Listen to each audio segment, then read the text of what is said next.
Eu e meu amigo Gustavo sempre fomos apaixonados por aventuras.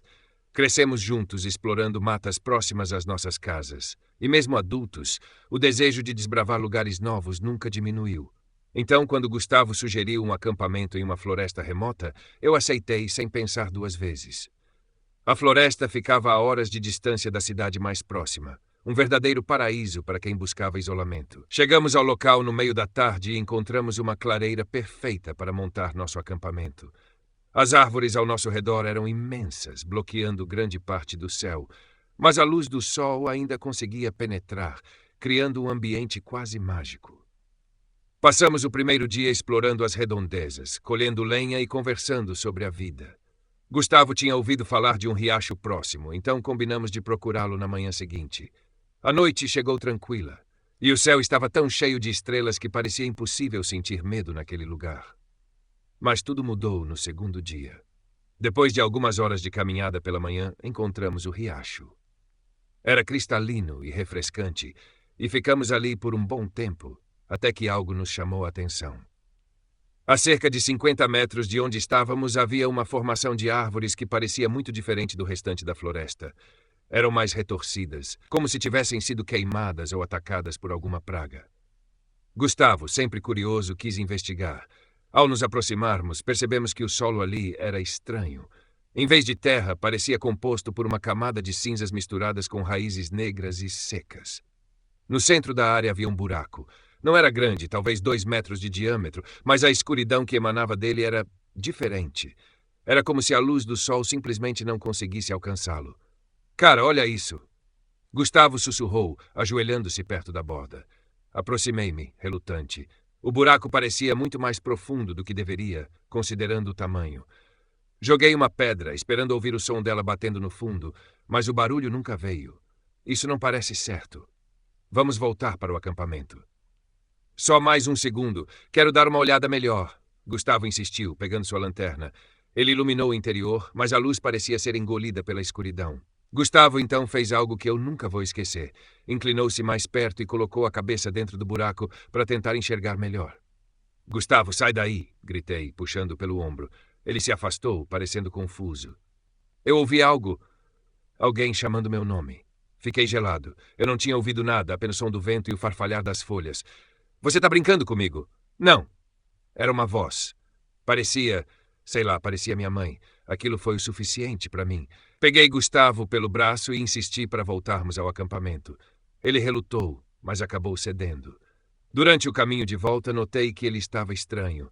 Olhava por cima do ombro constantemente e murmurava coisas que eu não conseguia entender. Quando finalmente chegamos à clareira, o sol já estava se pondo. Gustavo estava visivelmente abatido, suando frio, mesmo com a brisa fresca da floresta. Eu sugeri que descansássemos, mas ele parecia incapaz de relaxar. Continuava olhando na direção de onde tínhamos vindo, como se esperasse algo ou alguém.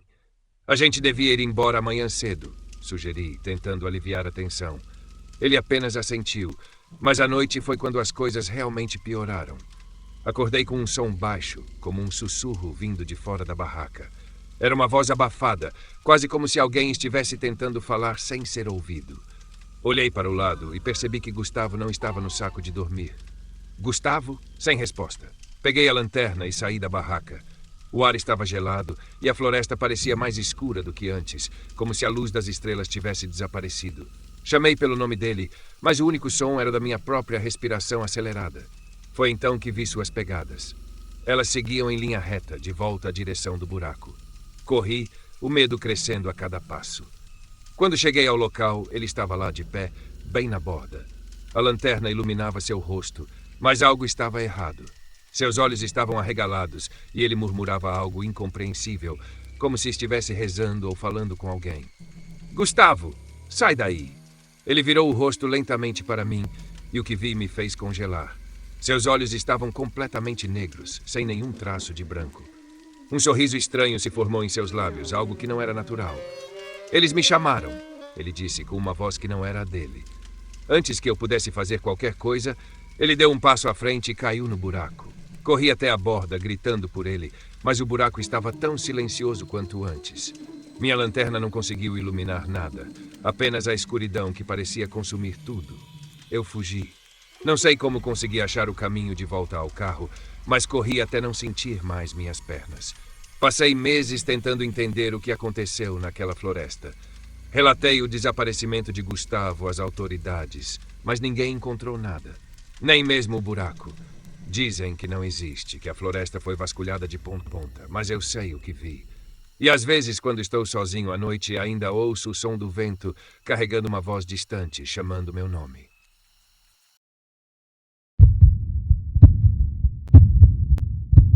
Era para ser apenas uma escapada romântica. Eu e a Ana estávamos juntos há 3 anos, e a ideia de passar um final de semana desconectados parecia perfeita. Um chalé rústico no meio de uma floresta densa, com a promessa de tranquilidade e isolamento. As fotos online mostravam um lugar aconchegante, com uma lareira charmosa e uma trilha que levava a um riacho cristalino. Parecia perfeito. Chegamos no final da tarde, o céu tingido de tons dourados enquanto o sol se escondia por trás das árvores. O chalé era exatamente como descrito, talvez um pouco mais desgastado, mas ainda charmoso. A floresta ao redor era imponente, as árvores altas e os galhos entrelaçados parecendo formar um teto natural. Deixamos nossas malas, acendemos a lareira e aproveitamos as primeiras horas conversando e rindo. Mas, como sempre acontece quando estamos longe da cidade, o silêncio absoluto começou a nos envolver de uma forma desconfortável. Enquanto a noite caía, a Ana sugeriu que explorássemos a trilha até o riacho. Eu hesitei. Já estava escuro, e a única luz que tínhamos era a de nossas lanternas. Mas ela insistiu. É só uma caminhada rápida. Quero ouvir o som da água antes de dormir. Concordei, embora algo no fundo da minha mente me dissesse que era uma má ideia. A trilha era estreita e cercada por árvores tão altas que bloqueavam a luz da lua.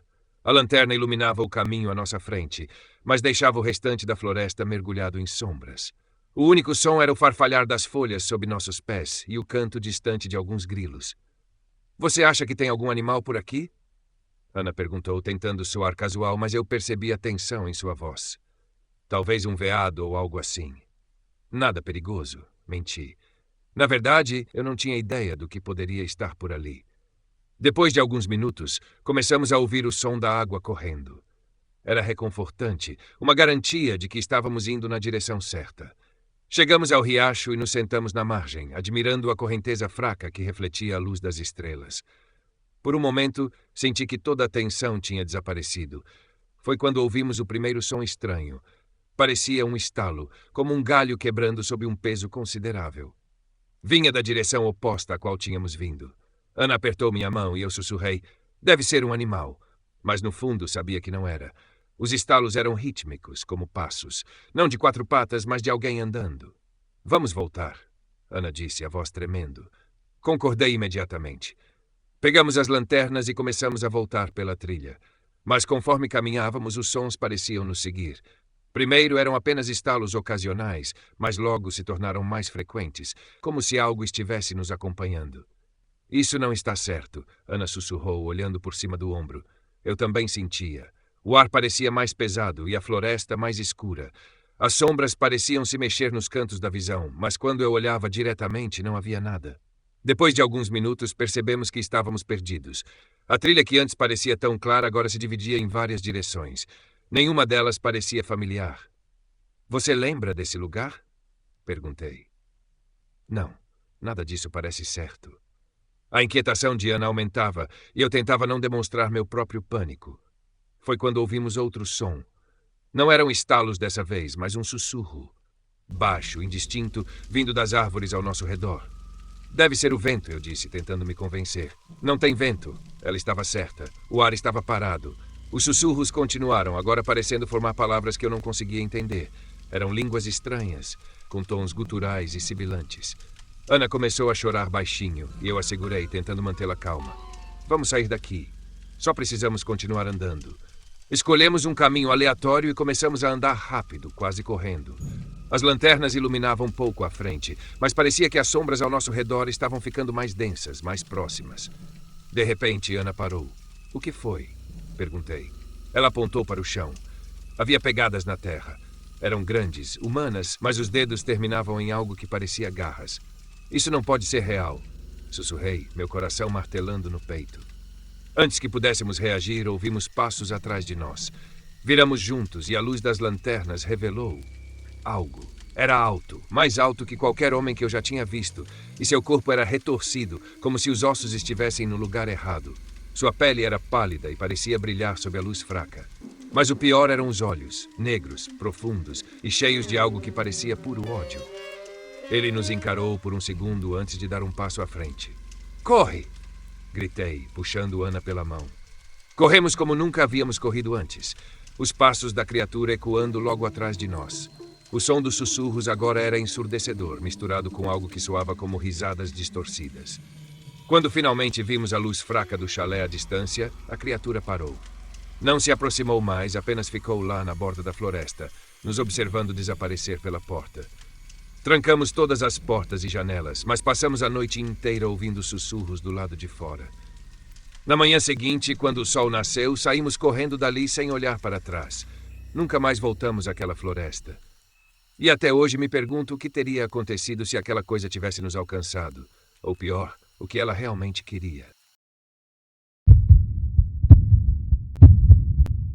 Você já ouviu aquelas histórias de caminhoneiros que juram ter visto algo inexplicável nas estradas escuras? Eu nunca acreditei muito nelas. Até uma noite em que me vi sozinho, perdido, em um lugar que parecia mais uma armadilha do que uma estrada. Essa experiência ainda me assombra. Era tarde da noite e eu estava voltando de uma viagem longa. Decidi pegar um atalho por uma estrada secundária para economizar tempo. O GPS indicava que aquela rota era mais rápida, embora não fosse muito usada. Eu deveria saber que algo estava errado no momento em que entrei na estrada. O asfalto estava gasto, com rachaduras enormes, e os postes de luz eram escassos, jogando sombras compridas e deformadas ao longo do caminho. A estrada serpenteava por um vale cercado por montanhas. Quanto mais eu dirigia, mais a sensação de isolamento crescia. Não havia outros carros, nem casas. Apenas árvores que pareciam se inclinar para a estrada, como se estivessem tentando espiar meu carro. O rádio começou a perder o sinal, deixando apenas estática. Mesmo assim, continuei, acreditando que era apenas mais uma estrada esquecida pelo tempo. Tudo começou a ficar estranho quando percebi que já estava dirigindo há mais de uma hora, mas o GPS continuava dizendo que faltavam 30 minutos para chegar ao meu destino. As curvas pareciam se repetir, como se eu estivesse preso em um loop. Olhei para o relógio no painel e ele parecia congelado. Marcava 2h15 da manhã a tempo demais. Foi então que a vi. Uma curva fechada surgiu do nada, e bem na margem, um homem estava parado de costas para mim. Ele usava um chapéu largo e roupas que pareciam de outra época, como um terno antigo e empoeirado. Quando meus faróis iluminaram sua figura, ele não se moveu. Apenas ficou ali imóvel, com as mãos nos bolsos. Fiquei paralisado por um segundo, tentando decidir se devia parar ou seguir em frente. Decidi não parar. Algo naquele homem me dava um arrepio inexplicável. Assim que passei por ele, olhei pelo retrovisor. Ele ainda estava lá, parado na mesma posição. Respirei fundo e segui adiante. Mas então, cerca de 2 minutos depois, quando fiz outra curva, meu coração parou. O mesmo homem estava ali no acostamento, exatamente como antes, imóvel, de costas para a estrada. Como ele chegou aqui tão rápido? Murmurei para mim mesmo. Minhas mãos começaram a suar no volante. Acelerei, sentindo a tensão crescer em cada músculo do meu corpo. As árvores pareciam mais próximas agora, como se a estrada estivesse ficando cada vez mais estreita. A estática no rádio foi interrompida por um ruído baixo, quase como um sussurro. Achei que era apenas minha imaginação, até que percebi que o som parecia formar palavras. Você não devia estar aqui. Engoli em seco e desliguei o rádio, mas o som continuava, agora vindo de algum lugar dentro do carro. Olhei no retrovisor novamente e quase perdi o controle do veículo. O homem do acostamento estava sentado no banco de trás. Seus olhos, negros como a noite, me encaravam através do espelho. Ele não disse nada, mas seu olhar parecia perfurar minha alma. Pisei no acelerador, tentando me concentrar na estrada. Quando olhei novamente para o banco de trás, ele não estava mais lá. Mas antes que eu pudesse me acalmar, a mesma figura apareceu na estrada, bem na minha frente. Não tive tempo de reagir. O carro atravessou seu corpo como se ele fosse feito de fumaça. O veículo derrapou e eu consegui parar no acostamento. O silêncio que se seguiu foi quase ensurdecedor. A única coisa que eu ouvia era meu coração batendo como um tambor descontrolado. Tomei coragem para sair do carro e olhar ao redor. A estrada estava deserta. Não havia sinal do homem. O ar estava pesado, frio, como se algo invisível me observasse.